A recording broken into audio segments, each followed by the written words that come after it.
Vamos a hablar un poco sobre la primera ley de Newton o la ley de la inercia como también se conoce. Esta primera ley de Newton básicamente dice que todo cuerpo tiende a mantener su estado de reposo o de movimiento constante a menos que haya una fuerza externa que lo obligue a cambiar su estado. Eso es básicamente. Pero matemáticamente, ¿cómo podemos expresar esa primera ley de Newton? Bueno, básicamente esa primera ley de Newton la podemos expresar diciendo que la sumatoria de fuerzas debe ser igual a cero para que el cuerpo esté en equilibrio o con velocidad constante, es decir, que se esté moviendo con velocidad constante. ¿Cómo podemos entender eso? Muy fácil. Suponga que usted tiene la siguiente situación.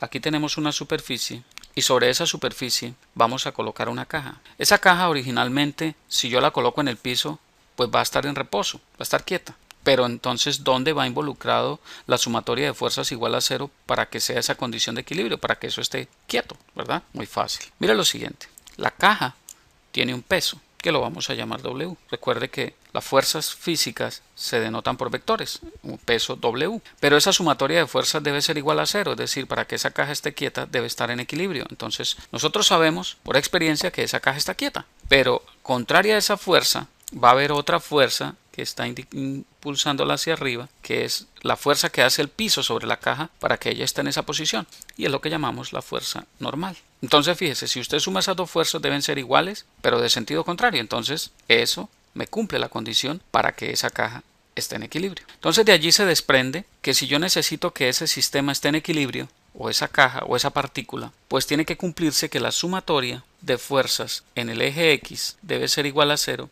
que la sumatoria de fuerzas en el eje Y debe ser igual a cero, y si estoy hablando de un sistema tridimensional en 3 dimensiones, la sumatoria de fuerzas en el eje Z, eso debe ser igual a cero. ¿Eso a qué me lleva? A que toda esa sumatoria de fuerzas en últimas debe ser igual a cero, porque recuerde que los vectores yo los debo descomponer o los descompongo en sus componentes X, Y y Z, como ya en videos anteriores lo hemos hecho con el tema de vectores. Pero ¿qué pasa si el cuerpo está en movimiento? Porque también se debe cumplir la primera ley de Newton, en movimiento con velocidad constante. Entonces ahora supongamos lo siguiente. Suponga ahora una superficie totalmente lisa o ideal y vamos a suponer un patinador, una persona que está montada en unos patines y se está desplazando por esa superficie con una velocidad determinada. Si la superficie fuese totalmente lisa, es decir, que no haya fricción, y la persona dejara de patinar y se mantuviera quieta allí, debería continuar con la misma velocidad constante. Pero sabemos que eso no es así. ¿Por qué? La persona en algún momento, así deje de impulsarse, va a parar.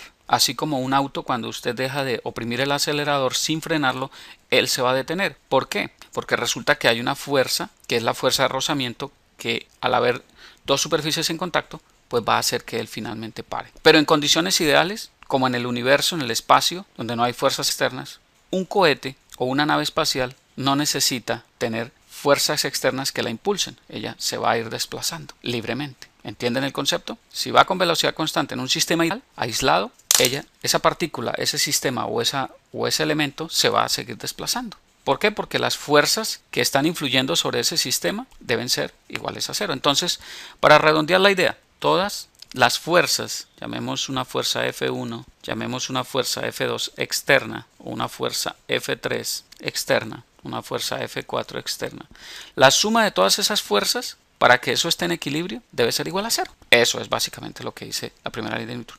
¿Por qué la ley de la inercia? Piense ahora en la misma situación de un cuerpo en movimiento. Ahora pensemos en un carro. Suponga que usted va en un carro. El carro va en movimiento con velocidad constante. Y ahora usted se quiere bajar del carro con el carro en movimiento. ¿Qué pasa? Usted va a tender a mantenerse en movimiento. Usted, si se quiere bajar del carro o se tira del carro, usted se va a caer. Se va a ir hacia adelante. ¿Por qué? Porque esa primera ley de Newton le dice que todo cuerpo tiende a mantener su movimiento, por eso es la ley de la inercia, porque todo cuerpo, por tener una masa, va a tener una inercia.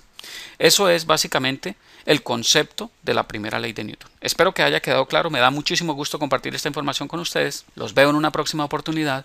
Recuerden siempre, la práctica es la que hace al maestro. Y siempre debemos pensar que entre más practiquemos algo, más fácil se nos hará dominarlo. Bien, espero que sigan adelante con sus estudios, no se cansen, no se rindan. Nos vemos en una próxima oportunidad. Les habló Hernán Puentes de www.miprofesordefísica.com. Hasta pronto.